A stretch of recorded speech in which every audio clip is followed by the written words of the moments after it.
১৯৪১ সালের ২২ জুন ভোর হওয়ার আগেই ইউরোপের পূর্ব সীমান্তে অস্বাভাবিক নীরবতা নেমে আসে। কিন্তু সেই নীরবতার আড়ালে প্রস্তুত হচ্ছিল ইতিহাসের সবচেয়ে বড় সামরিক আক্রমণ, অপারেশন বারবারোসা। হঠাৎ করেই হাজার হাজার জার্মান ট্যাঙ্ক সোভিয়েত সীমান্ত অতিক্রম করে।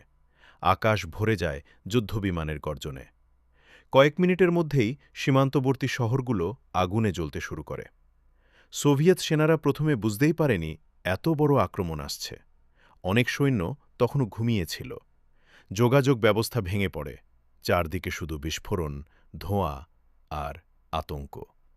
নাৎসি বাহিনী এত দ্রুত এগোচ্ছিল যে অনেক গ্রাম কয়েক ঘণ্টার মধ্যেই দখল হয়ে যায়। রাস্তায় হাজার হাজার মানুষ ঘরবাড়ি ছেড়ে পালাতে শুরু করে।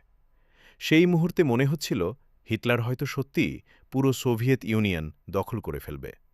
কিন্তু কেউ জানত না এই বিজয়ের মধ্যেই লুকিয়েছিল ভয়ঙ্কর এক ভুল।